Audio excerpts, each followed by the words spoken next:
and gentlemen, it's Pepitas Nestle here once again with you, and I am bringing you another round of the Collegiate Games. This is the Midwest Regional Tournament, and today I am joined by Yellow Paco. Paco, how are you doing?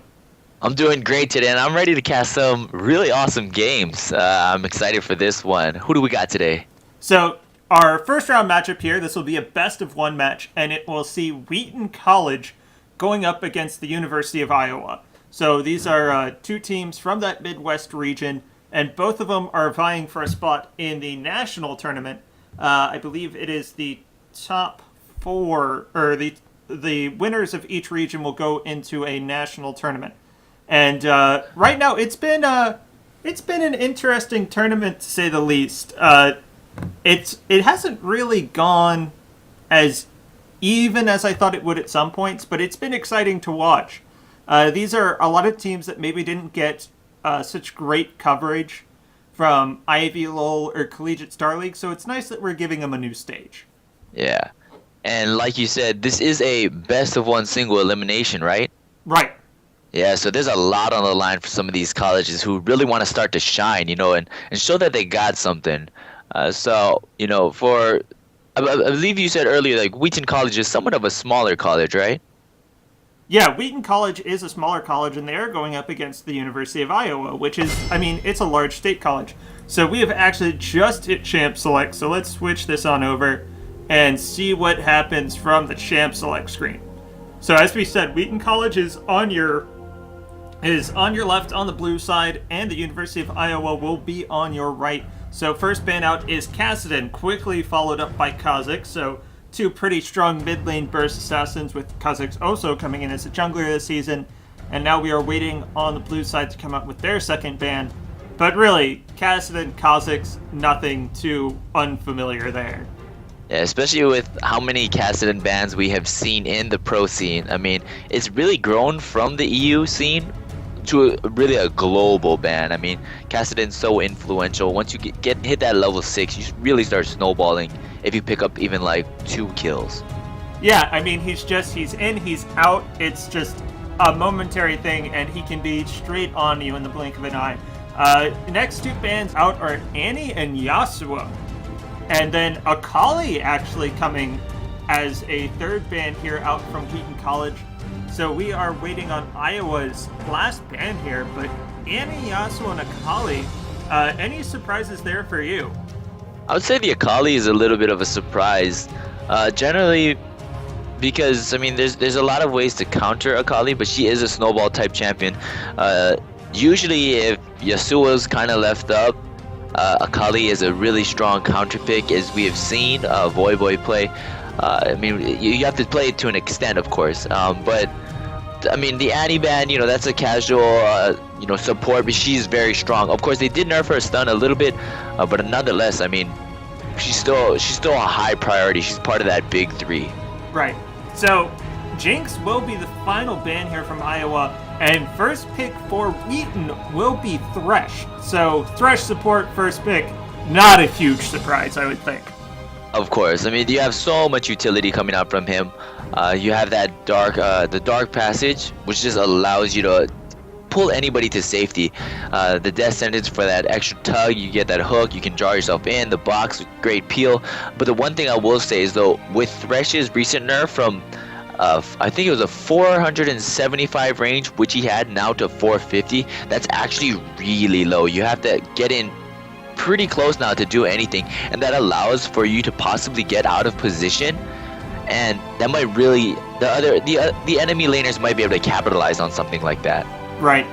All right. So with Thresh first pick, we saw Vayne and Mundo locked in, which then led to Caitlyn and Vi being picked up from Wheaton, and then two very quick picks from Iowa will be Wukong jungle and Leona support. So I really like to see some of the new champions that have really made their way in Season 4, and I think the 3 champions that were picked here from Iowa just recently are a great example of that. You have Mundo, who really came up when the new Runes and Mastery started up. You have Jungle Wukong, who really came to power with the new jungle items. And then Leona support came in almost immediately as soon as Annie support and Thresh support got a little bit nerfed. Yeah, I mean, it's crazy to see how kind of some older season champions are coming back like full circle. They're coming back into this new meta again, and it's because of the tankiness that top laners can come back with, and the ability that junglers now have to carry. They can actually build damage and really snowball themselves, actually. Yeah. All right, final 2 picks are out for Wheaton, and it will be the Shyvana Orianna combo. So very good combo there with the dive all carry into the enemy team. And the final pick being hovered by Iowa looks like they want to go Ziggs. And yes, they lock it in. So that is Ziggs. So let's give you the lane by lane matchups here, and we'll get your analysis in just a second. So top lane will be Mundo versus Shyvana. The jungles will be Vi versus Wukong. Mid lane is Orianna versus Ziggs. And then it is Thresh Caitlyn versus Leona Vayne. So what is your lane to watch in this situation? I would have to say that for the lane to watch is probably going to be that mid lane, because Ziggs' pushing power is pretty strong. I'd say about at level 3 or level 4, he can pretty much clear out an entire wave. Even with the nerfs to the Hextech Minefield, he can still keep Orianna by that tower. So if he's able to just press up and roam, he could influence very heavily in a way to kind of snowball other lanes. But the other thing that we have to be aware of is with the ability to push up very far, we could see some Vi jungle ganks. And we do know when they hit that level 6, when that Vi comes in, when that Oreo comes in, that's an easy wombo combo with the Assault and Battery and the Shockwave to blow up that Ziggs real quick. Yeah, Ziggs will have to watch his positioning here, but he has taken the barrier. So I think he's ready for the burst that's going to come with the Vi Orianna gank combo. And he's just said, if I can survive that in a prolonged fight, I can put off enough damage. And yes, we do have spell blockers on. So unfortunately, you will not be able to see them, and no, they are not take-offable. Oh, yeah, well, I did say barrier. I'm sorry. Technically, I shouldn't have said that, but I think I said it late enough that the teams were already in... really, when you do spell blockers, you do it in order to not tell someone who may be in like a lane swap ideal. It's not really to guard against them knowing which summoner spell you're taking in most often cases. So not too worried about that. But yeah, I have to say I'm really going to look to see how aggressive Breakfast Eater can be in the pre-6 here, because MC Magic on that Wukong will be very aggressive post-6, but I think the pre-6 really has to go to Vi, and I think if she can build a presence in lanes before the junglers hit 6 collectively, I think it could really be a good advantage here for Wheaton. That's very true. So all Iowa really needs to do is just be very aware of the jungler and dodge that Vault Breaker. If they're able to dodge the Vault Breaker, Vi loses pretty much all that presence from the jungle when she moves into lane. If she doesn't land that one, that's her only form of CC and pretty much any ability to follow up on damage there. So that's one thing that Roland on Leona will have to be very aware of, because with the Leona support, that's all in pretty much. You're going to Zenith Blade and go to that backline or go in on someone, and you have no escapes except for Flash. So if Roland is not aware of where Breakfast Eater is, really could suffer on a gank that would come out. Yeah, it's actually not a very escape-heavy bot lane here for Iowa. With both Vayne and Leona, Vayne has tumble, but not a huge jump or dash. So, really, Breakfast Eater may just try and focus down that bot lane if he can, and it'll be interesting to see whether anything will come out of that. I also want to point out, before we go into the loading screen here, there is a teleport here on Jeebus Christ, and there is not one on Iroll. So I'd look for him to try and help out this bot lane that is probably going to be ganked pretty heavily at this point. Yeah, they could definitely focus on trying to help JJ Rockets get into that late game, pick up some of the items that he needs. So if Iroll does see that come out and he does not choose to use the Dragon's Ascent to disrupt that teleport, he's gonna have to shove that top lane, and that means that Shyvana, if Iowa does not pick up any kills from that, Shyvana's gonna be able to snowball slowly and just pick up kills, push down towers, shove it, and just become a split pushing menace. Yeah, no, completely agree with you there. So now we are in the loading screen, got some lovely pictures on the screen.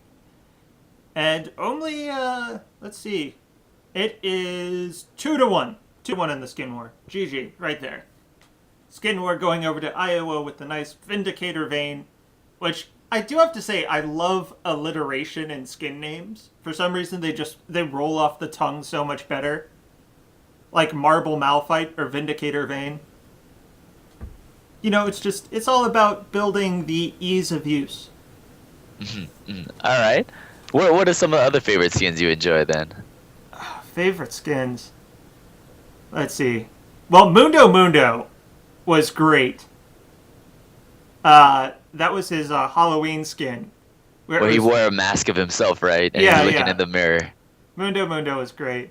I love definitely not Blitzcrank just for how zany it is. Not that it had anything to do with the alliteration, but I just thought it was just perfect. Let's see. Technically, I have almost every Malzahar skin. Despite the fact that I don't get the chance to use them very often anymore. I used to use them a lot more, but with how bursty most of the champions are now, it's really hard to find a place for him in the current meta, which is a shame. I really loved using him when I could, but he just does not roll well right now. Definitely agree with that one. And let's see, other ones I really like. I've actually enjoyed a good bit of the skins that they've come out with recently. They have such just high detail value compared to some of the older skins that were really almost just recolors. Yeah. Like we had Tarek in, I think he now comes in 4 assorted colors. He comes in red, pink, blue, and green. So, yeah, he comes in that the black and red one, yeah. Yeah. So I'm wondering what the next shade of Tarek will be. White Tarek would actually be pretty interesting. Yeah. It would be. He'd be so shiny. He would be. I mean, they could do... Yellow would be pretty easy. He'd be like Sunstone Tarek. And just, that works. That definitely does work there. Yeah, I mean, it works. But I mean, really, does anyone want another Tarek skin? I mean, outside of Fuzzy Boots and Demonic Tarek, I don't think anyone else really wants to use a different skin at this point. Yeah, the pink one has got to be a definite favorite there. But besides Tarek, we're going to be getting again right into this game. This is a best of 1. This is the Midwest round 2. On the blue side, this is going to be Wheaton College going up against the University of Iowa. Right, and I completely remembered to change overlay as soon as possible. We'll have a quick ban here right at the start just so everybody can load in at the same pace. There's no one starting off too fast. But a very quick loadout here from Wheaton as we do have all of their items out. So it will be a Doran Shield start for both supports here. A little bit surprising though. Roland will not go with a pot. We'll actually start out with a ward. Do you think that means they're going to be taking a little bit less of an aggressive approach there? Well, they could also be trying to go in for a little bit of a deep ward. Maybe just get some vision of where the jungler could be coming from. That 3 minutes is a very, very important one that you want to place in a proper spot. And I mean, it's important to get that early vision, especially since everybody gets free trinkets now. A lot more supports have been opting to, just rely on their 1 minute trinket. But sometimes that can give you a false sense of security. So that could be Roland just, making sure that they have the proper vision where they need it. Yeah. All right, so we are still waiting. We just had Jimmy the Hand reconnect and maybe waiting on Jeeves Christ. I don't know, maybe he just loaded slow, but we'll hope to get that started. I don't see a very concentrated effort here coming out from Wheaton as far as where everybody's running to. Yeah, it really looks like they're going for the 5-man kind of scrimmage line. They want to watch the 2 choke points in the top and the bottom, and maybe one guy in the middle. Yeah, we see 2 pings on the map right now. One is at the enemy red, and one is almost just outside of their red near river. So I don't think they're going to go for the engage. I don't really think either team right now has that strong of a level 1. There's a good bit of damage there for Iowa, but I don't think they'd get in range for the stun, which would be what would be necessary. They would need that the Shield of Daybreak to get the stun from Roland. So otherwise, I think this is just going to be a nice, easy start for both teams. Yeah, and especially because the gold got reduced from First Blood. 400 Pandas could go with the death sentence, try to get out some early flashes, but there's been a lot of kind of talk back and forth whether a flash is worth the 280 gold now, or if, we'll just give up that, and, because flash is important, you don't really want to give up anything more when it comes to the lane. You might need that for a kill, you might need that to escape, so they could try to look to force out a flash, but at the moment, the way that they're scattering, it could just be a 5-man scrimmage line. Right. So, Jeebus still... Oh, there we go. Jeebus has finally bought his items, and he is out of base on his way to start the game. So, one thing I think we're all kind of hoping for is we're hoping for a clear day of League of Legends. A lot of problems last night. So, hoping that we can kind of dodge those today. Yeah, there's been quite a bit going on with the patch of 4.2, and there's been a lot of, I guess, complaints on what Riot is doing, but nonetheless, you have to remember, guys, this is a free game, and it's great that it's free and we get to play it and enjoy something like this. But nonetheless, we do know that Riot is working hard for our enjoyment. So thank you so much again, Riot. But it looks like both sides are doing actually a pretty even skirmish line. But the kind of a small area, the banana on the side of red, is a little bit open. But nothing doing there. No invades. Ooh, just putting a trinket down, and they will spot out Jeebus Christ. So both trinkets are there, just for a little bit of vision. And you can always tell where the jungler comes out from, generally, because those laners that are near to that buff come a little bit later. Yeah. So it's always pretty easy to tell where the start is.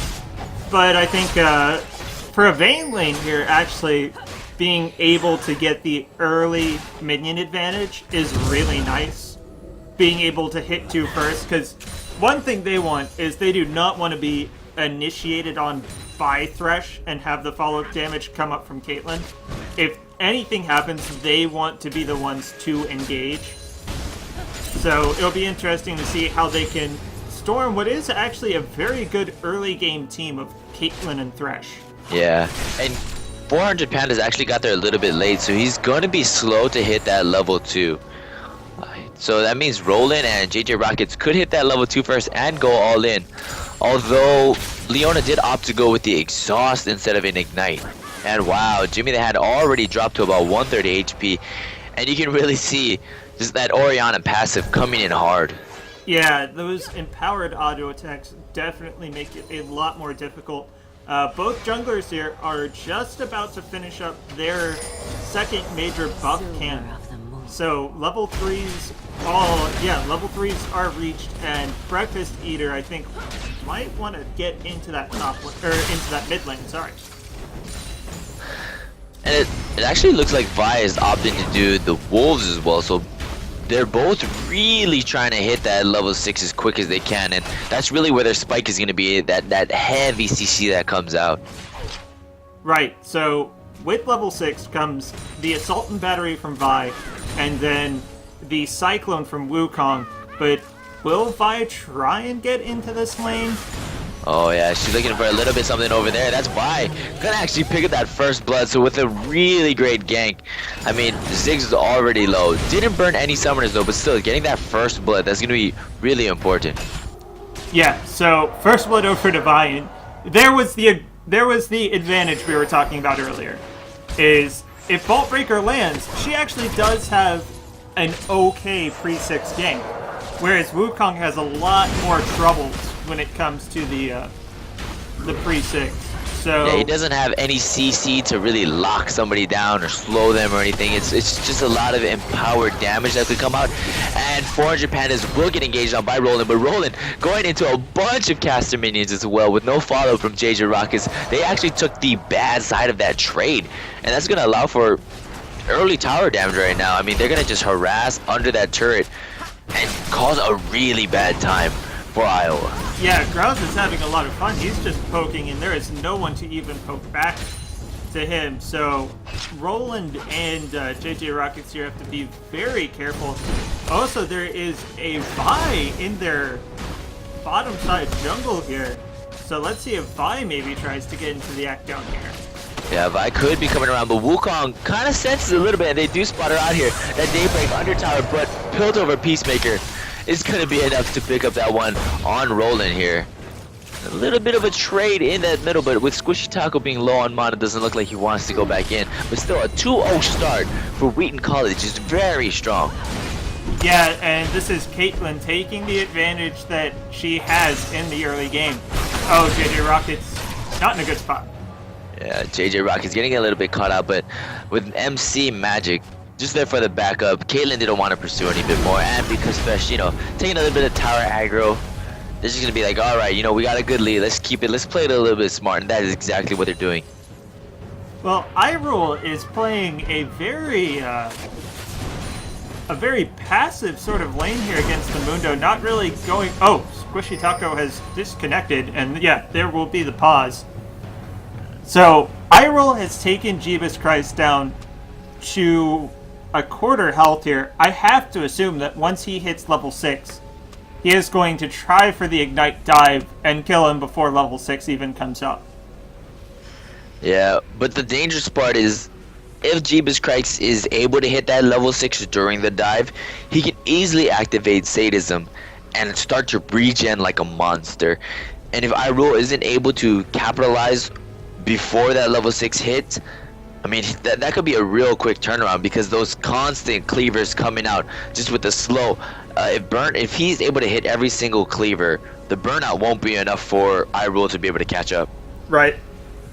Yeah, it's always a big gamble diving Mundo, especially around this 5-6 level. Sadism, it's just such a strong spell, and boy, late game it is, it's nuts. You'll take him down to about a 10th health, and then he'll regen, and he'll have 80% of his health back, and you're just like, well, yep, that's Mundo. Just GG and move on. Yeah, but we are seeing a pretty significant gold lead here open up for Wheaton College. They're up by 1.5k gold right now, and they just are on fire. They've really started off strong, especially because that bottom lane is definitely has that early game advantage. They're capitalizing on it very well. While on the other hand, Shyvana and Mundo both scale pretty well into the late game. I would give Shyvana a little bit more of that early laning, because she can push, she can press hard. And the middle is more of a skill matchup now that Ziggs has gotten his early level somewhat nerfed. So, I mean, you can see Orion has been putting a lot of pressure with that the clockwork windup. Yeah, Oriana really has done a great job keeping Jimmy the Hand in check. And with the reconnection here, we should start up pretty soon. We'll see. But Jimmy the Hand did take he backed first and picked up his second Doran's Ring, which kind of gave him the ability to get Oriana low and out of lane. But now with the Chalice of Harmony there, just giving Mr. Squishy Taco all of the mana regen that he's going to need, I would see this being a much more favorable matchup for Oriana in the foreseeable future. Yeah, that MR is going to be important. Also, with the regeneration that comes out, you're going to be getting a lot more of that ball movement, ball control. So we're going to see how Mr. Squishy Taco fares on the court of mid lane. Yeah, well, if there's one person that can really play ball in the mid lane, it's got to be Ziggs. He's just going to be throwing his bombs everywhere. It's just, he has such a such a good kit for mid. It's so much poke, a lot of damage, and a lot of zone control. And back in the top lane, Jesus Christ, still low. There's the level 6. Will the dive come out? Yeah, so Jeepers Christ is quite low. One more minion will get him to level 6 though, so it doesn't look like the dive is actually going to come out here. Shyvana is just going to opt to press the lane a bit more and just keep his CS lead constantly snowballing.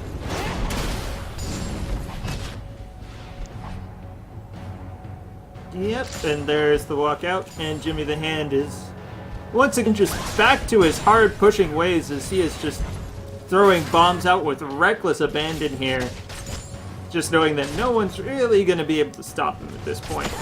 And, well, no one until Vi turns level 6. Then someone will lend a hand or a fist or two in stopping him.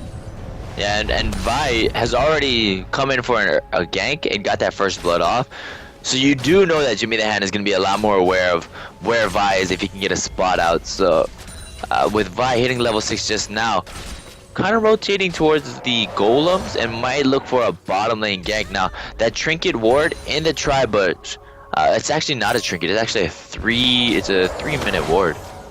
Yeah, so that's going to help a lot for Roland and JJ Rockets, because as you can see, Vi was already planned coming down. It's level 6, got there immediately, and Squishy Taco doing a great job on Jimmy the Hand. Squishy Taco doing a really great job of dodging a lot of the bouncing bombs, and that shockwave getting out both summoners from Jimmy the Hand.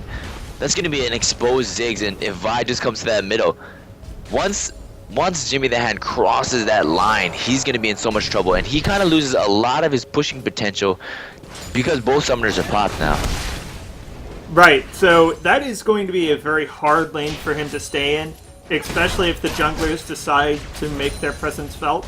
And a little bit strange movement there by Roland. He started up his Eclipse and then just walked away. That blue buff looks like it could be transferred on over to Mr. Squishy Taco. On the other hand, MC Magic is going to be starting off blue.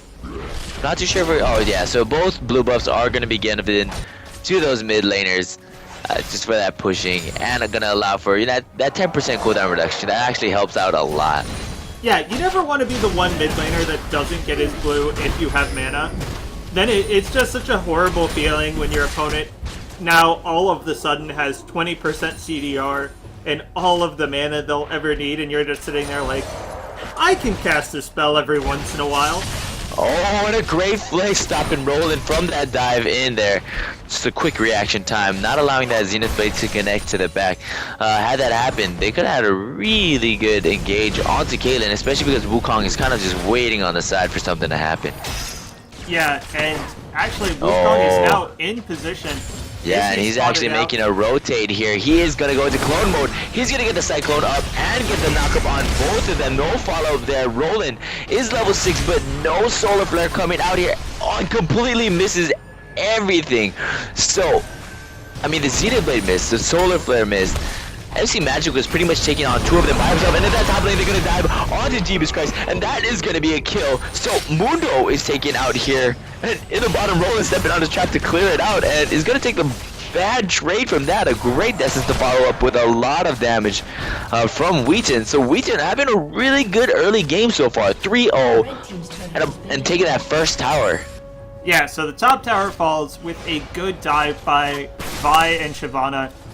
You knew that with the Ignite there that they would eventually want to try and get something on Mundo, because with the Ignite you can really take out a lot of his ultimate with 50% healing reduction, and at early levels it doesn't heal quite as much as it does late game. Oh, and Breakfast here will now meet MC Magic.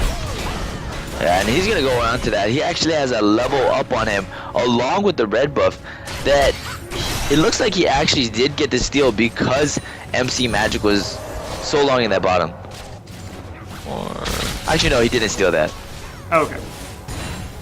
So, Squishy Taco now just dueling with Jimmy the Hand.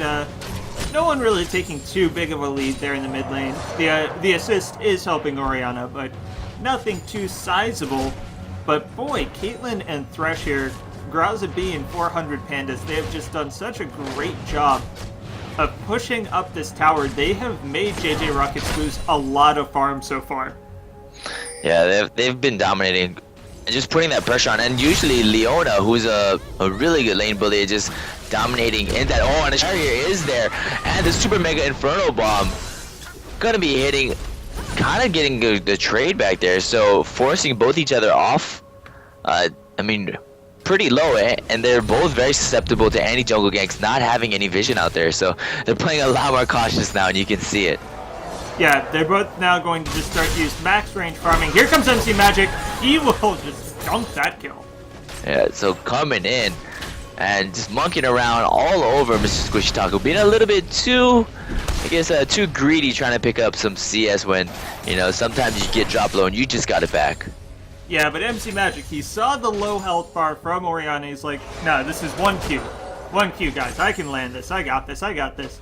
And he had it. Just an easy kill. Didn't need any assists there from Jimmy the Hand. So that'll be the first kill over to Iowa. And here comes Breakfast Eater into the bot lane. Well, Breakfast Eater with just a Vault Breaker and an excessive force, dropping MC Magic to a little less than a half HP. I mean, you can see the impact that Vi has when you complete your Spirit of the Elder Lizard. And, I mean, just the damage you got. You're going to take a turret in that bottom lane and a dragon.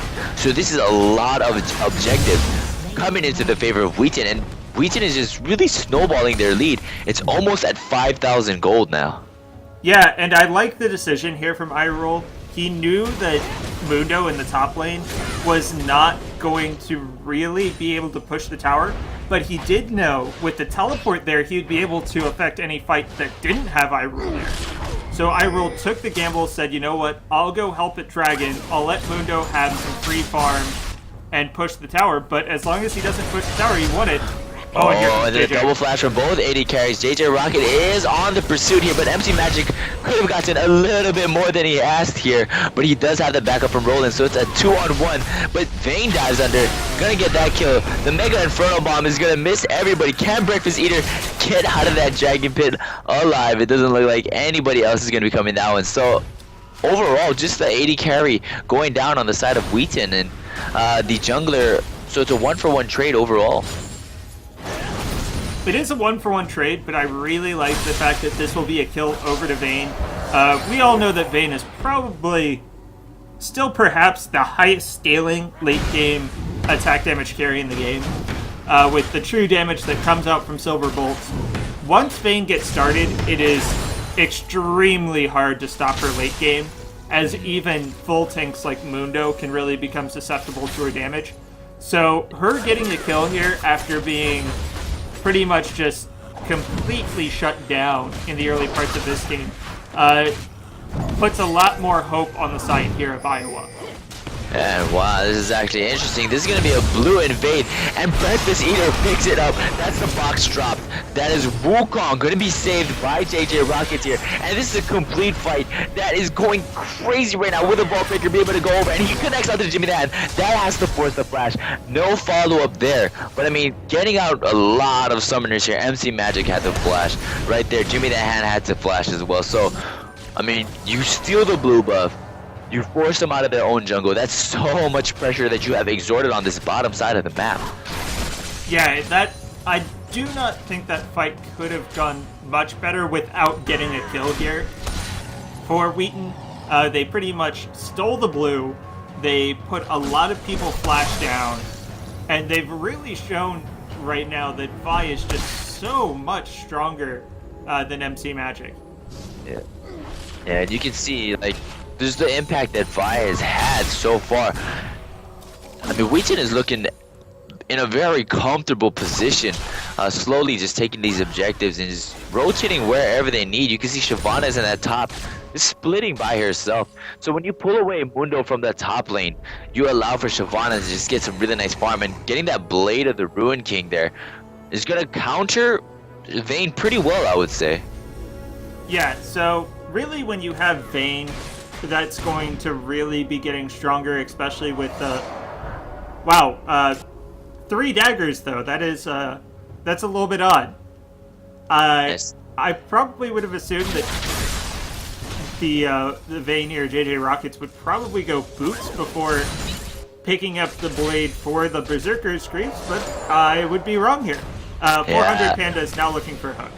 That Shield of Daybreak is going to get the stun, but the entire Flay and the box. Wow, so going in, that is going to be a stun, but this is going to be a 3-on-3 here. The Cyclone is going to stop that Vault Breaker. Breakfast Eater is going to take a bit of that trade here, and that's going to be the Mega Inferno Bomb coming out. 400 Panda is going to fall over, but MC Magic is in trouble. Breakfast Eater could be getting taken out here. Will they be able to get away? That's the exhaust going to be put down, and that is JJ Rockets with the double buffs now. So this is 3 chasing onto a Kate. Going to get a slow and a satchel, but JJ Rockets actually opting to farm this one out, so no follow-up for Jimmy the Hand here. Yeah, Jimmy just kind of had to be sitting there. It's like, come on, guys. Go with me, guys. We got this. And sadly, no one followed up with him. So that is just going to be a, I believe that was a 2-for-1. Yeah, 2-for-1. Yeah. But it's something that they really needed right there. That's some trade. That's a kill finally on your mid laner. That's also Vayne picking up a little bit more and getting the double buff. So gonna have a small little spurt of extra damage that he can do. Yeah, and this will probably be the Blade of the Ruined King finish here for Vayne. Maybe even a Berserker's Greaves if there's enough gold. Yeah, Berserker's Greaves finished. So that is going to be a good damage spike here for Vayne. And he's also going to get that active, which is going to help him duel, and that really looks like what JJ Rockets has been looking for. He's looking for some mini fights, some scrimmages going on, just so he can try and exert that damage that he will be able to do, especially because he's been able to pick up 2 kills also. So now he can kind of outduel Caitlyn, and Caitlyn is going to need help from a lot of those other laners. Yeah, Caitlyn's going to need a good bit of help in order to stay alive in these fights, because the dive here is going to be pretty good if Jeebus Christ can get to the backline. Wukong will probably dive in and help with the initiation. Same with Roland, who can Zenith Blade to the backline. But remember, the gold advantage here is still on the side of Wheaton. They're still up by 5k gold. That has not gone away.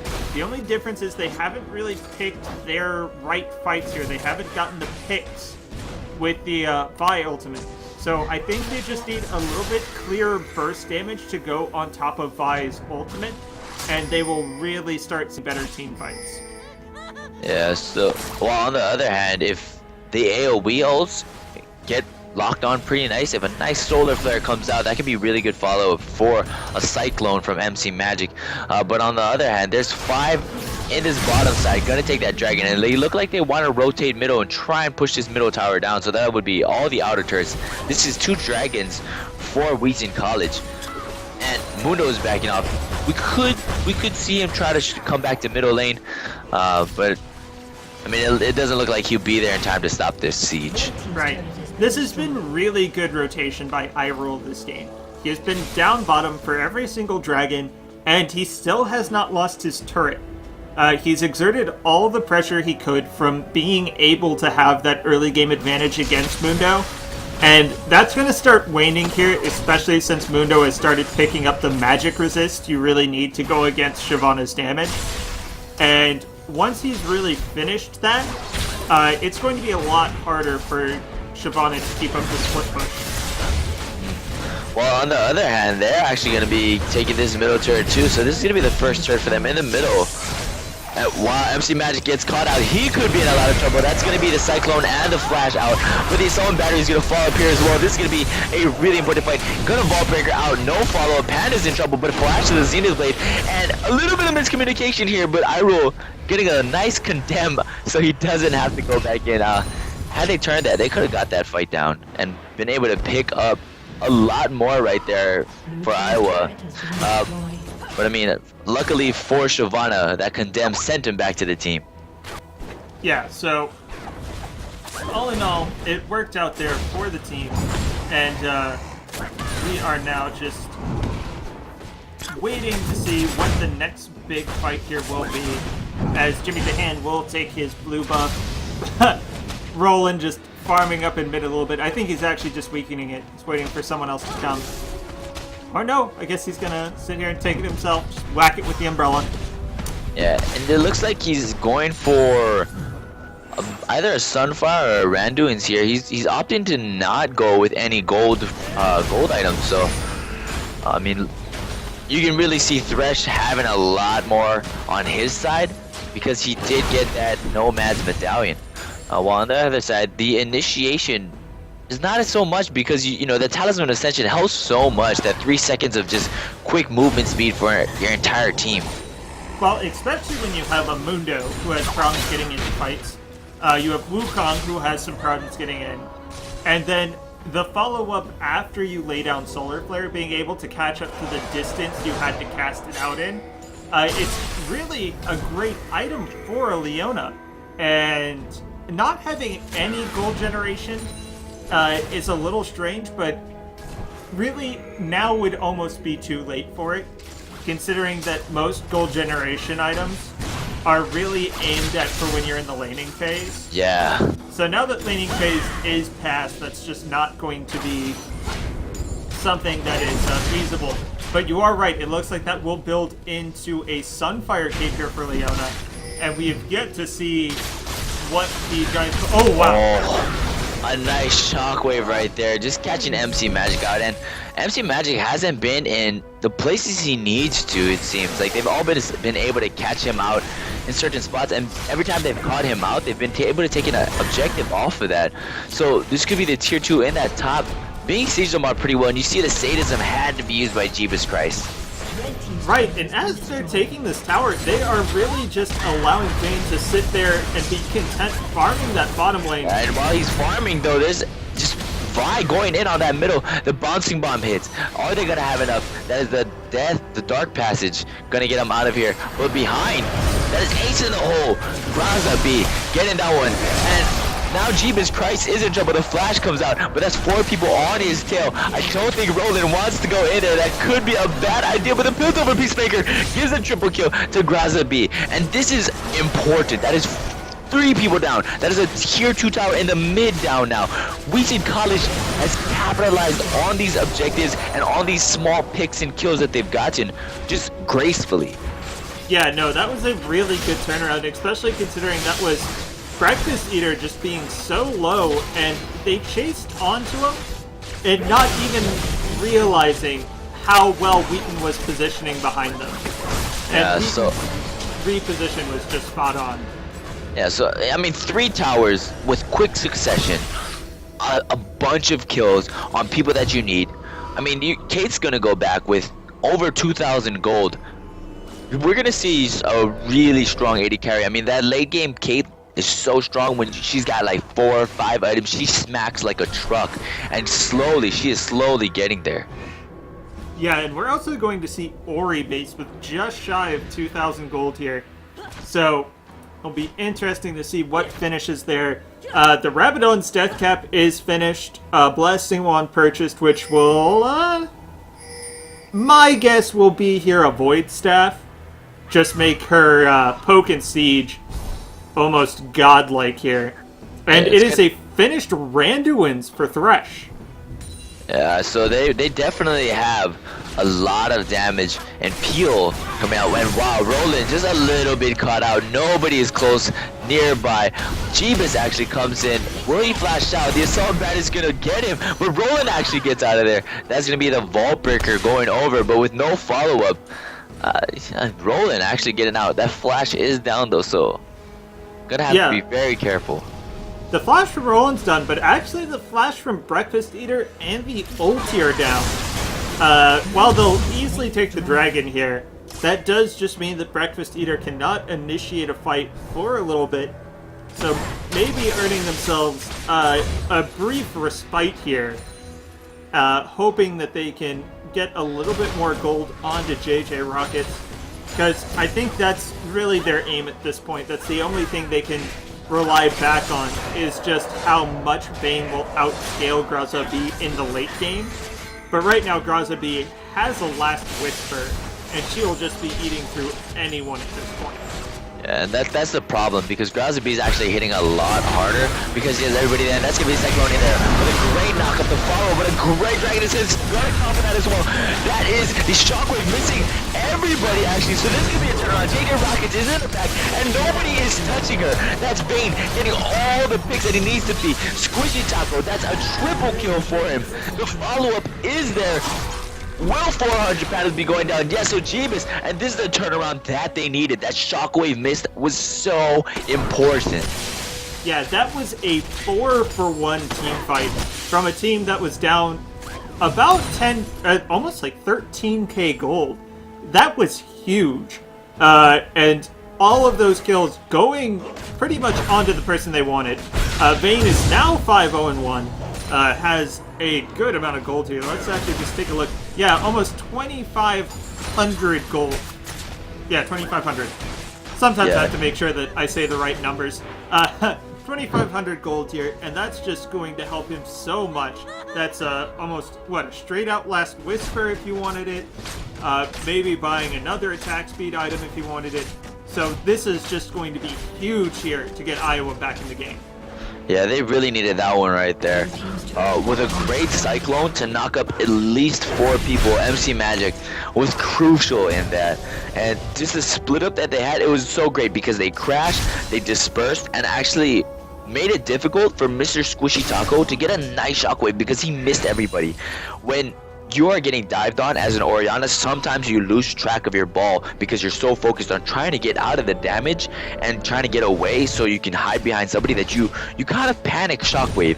And that was a panic Shockwave right there, and University of Iowa capitalized on that. So they really need to catch something like that again. They have to get the engage, because if they get the engage and put the pressure onto Mr. Squishy Taco, they're going to have a fight that they want. Right. And this is actually a big pickup for Mundo as well. Mundo picks up his Spirit Visage, which just allows him to tank so much more as he heals just incredibly large amounts. And it is a finished Randuin's for Wukong. Still no finished Sunfire yet for Leona.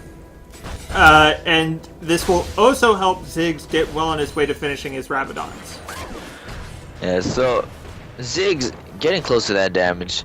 But Mundo has to back out here. This is an open inhibitor, so if they get the engage that they want, Wheaton College could see some super minions rolling for them in a bit. So it's going to be a little bit of who can get that right engage that they want right now. The Solar Flare is up for Roland, and if he can land a great one, that can be a Cyclone to follow up. But we see Wheaton playing it very smart, knowing that they can take this bottom tower. Yeah, they saw bottom tower open as there were 5 members mid, and there's a Mega Inferno Bomb that really doesn't do much. Yeah, but Roland on the hunt here, looking for a little bit of a gauge there, but a great dissonance. Gonna give that speed up that they needed to get out of there. Yeah, that actually would have been a really nice time for that Talisman of Ascension if he had invested into it. That would have given them just enough speed and engagement there to maybe get a Solar Flare onto someone and really force a fight. But now that they know that the blue team is all towards that bottom lane, they are posturing towards Baron. Oh, and this is actually, if this is a Baron attempt, which I don't think it would be coming out from the University of Iowa, it would actually be a really good just area for Wheaton College to fight. You have the Dragon's Ascent dive in, you have Mr. Squishy Taco who can get a Shockwave off, you have the Vault Breaker and Assault Battery and a box to seal them in. I mean, that's an area that's just optimal and prime for your team to want to fight if you're Wheaton College. Right. When you have AoE damage like this, it's really nice to A, get them in a consolidated area. If you're inside the pit, it's not great. But also you're going to get that debuff coming off of Baron. So that means you're going to have magic resist wear off. You're going to have armor start wearing off. And also you're just going to be taking a lot of damage from Baron. So really, if a team's behind, Baron is a great vehicle right now to get back into it because it can make initiating a fight so much easier for you. Yeah, so in the meanwhile, though, Mundo sees a big wave in that bottom. He's going to try and clear it out. Wow! The blue side, oh, Death Sentence barely misses here. And had they got that one onto Jimmy the Hand, that would have been a free inhibitor for sure. But knowing that the pressure is coming onto this middle, a lot of the University of Iowa players are backing out. Yeah, Iroll just pressing this one as hard as he can. But here comes the Mundo teleport, MC Magic from behind. And that is going to be the invade. That is MC Magic actually peeling the entire backline. Thresh tried to do that, but wasn't enough. So now we look at JJ Rockets. This is exactly what we're talking about. If nobody is on him, he's in trouble, but he actually gets blown completely by Orianna. That was a great engage here, and you see Caitlyn hitting it, just pelting people in the back. Jimmy the Hand's in trouble. The Satchel Charge is going to go out, but now we have that, and everything is on him, and there is no way he's getting out. That is an ace, and the inhibitor now for Wheaton College.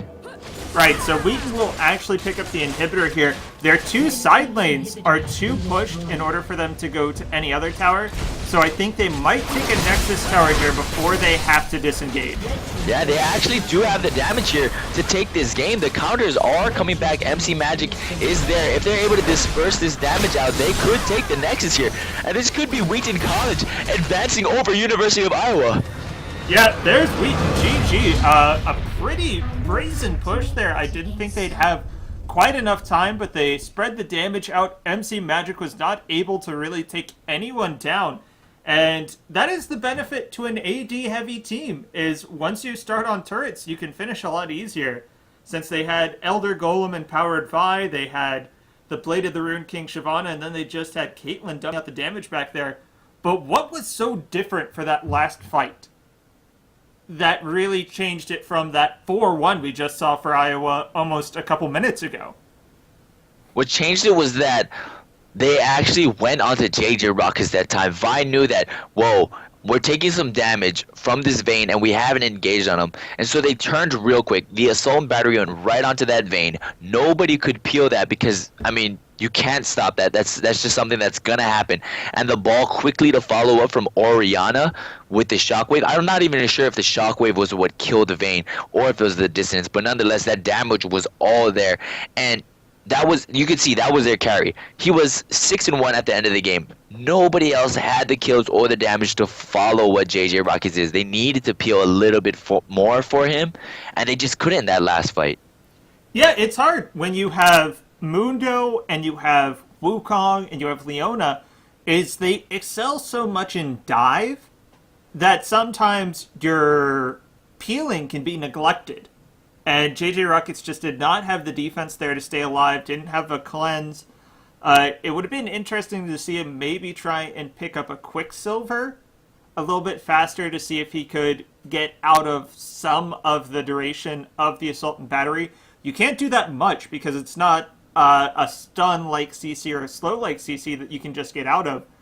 You have to, I think you get exempted from a little bit of the toss up damage.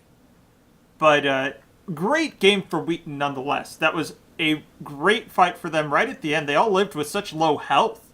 I was a little bit surprised that they were that willing to fight. But nonetheless, they win. They will move on. And we will have our next game here in about 10 minutes. So we are going to sign off just for a little bit. We will be right back, so please stay tuned.